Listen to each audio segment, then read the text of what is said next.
A very happy game week to all of you out there that celebrate. Sooner football is happening this week, and it's maybe the most anticipated season of my lifetime, with it being year one in the SEC. So, yeah, just like the rest of you, I'm jacked up for Friday night, but not just because they're going to play a real football game that counts on Owen Field. That's just part of it. It's the pomp and the circumstance, it's everything that goes into a game day.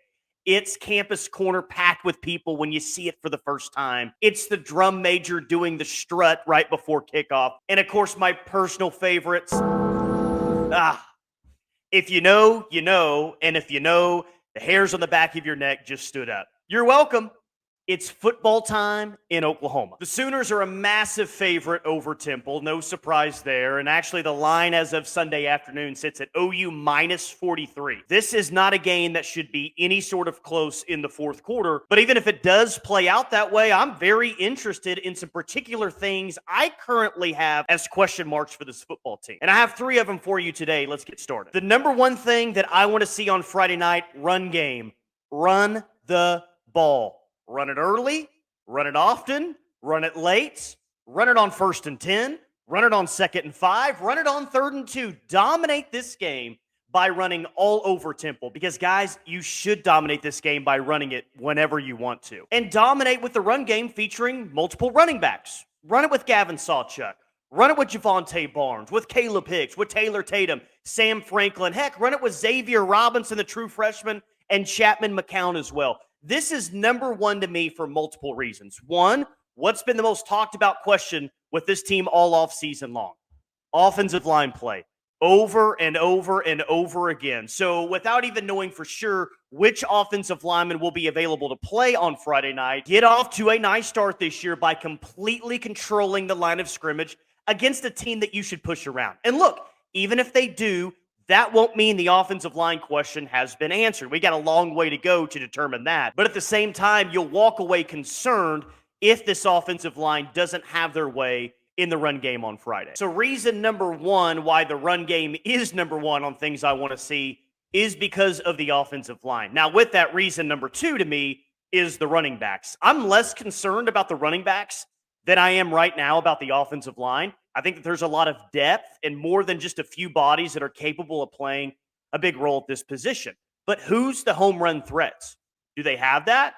I know they have bodies, but who's going to be the guy that emerges as one of the better backs in the SEC? Again, Friday probably won't answer that question, but I would guess Sawchuk and Barnes are your 1 and 2 heading into week one.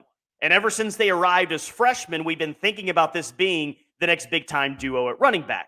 And that needs to happen this year, I think, if that's going to be the case. Javonte Barnes, in my mind, was one of the big winners from training camp. It sounds like physically he's in the best shape of his career and mentally in a much better place than last season. But is the hype real?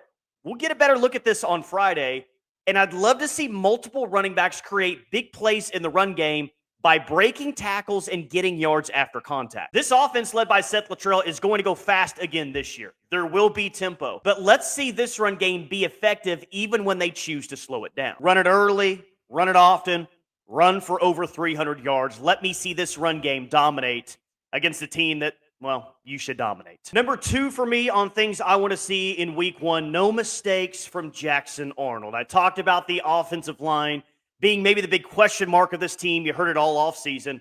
But we also had to hear about Arnold's mistakes in the Alamo Bowl against Arizona last December. And we've heard it all offseason long. And it's fair. He did make some critical mistakes in that football game. But there were also some very high-level plays in that game where he really got to show off his arm strength and athleticism as well. So, yes, there were some mistakes, but it wasn't all bad from the first-year start. Does Jackson Arnold need to take better care of the football? Absolutely, of course.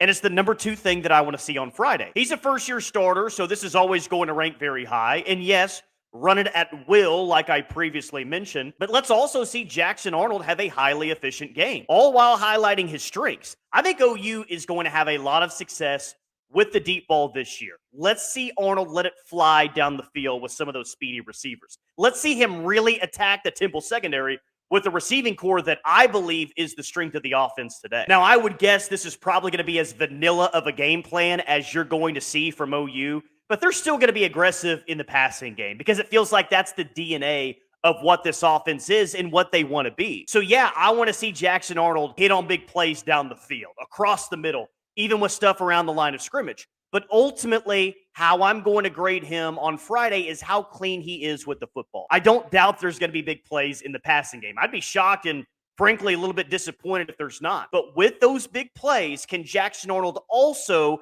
make decisions faster than he did in the bowl game and take care of the football? Get Jackson Arnold some early success and some early confidence in a game where the OU offense should light up the scoreboard. Number 3, and can you blame me on this one? But let's make some kicks. Make some kicks. Field goals were a bit of a disaster last season, and that cannot be the case this year with as many one-score games as I think that this team will play this season in the SEC. Special teams have to be better, and really that starts at kicker. Will it be Zach Schmidt or will it be Tyler Keltner? Britt Venables said before training camp that Keltner was the odds-on favorite to win the job, but was that just sending a message to Zach Schmidt? Because he had a good training camp, and there's a thought that potentially he could be the starter on Friday nights. But regardless of who your starting kicker is, and regardless if both kickers see time against Temple, the main point stays the same.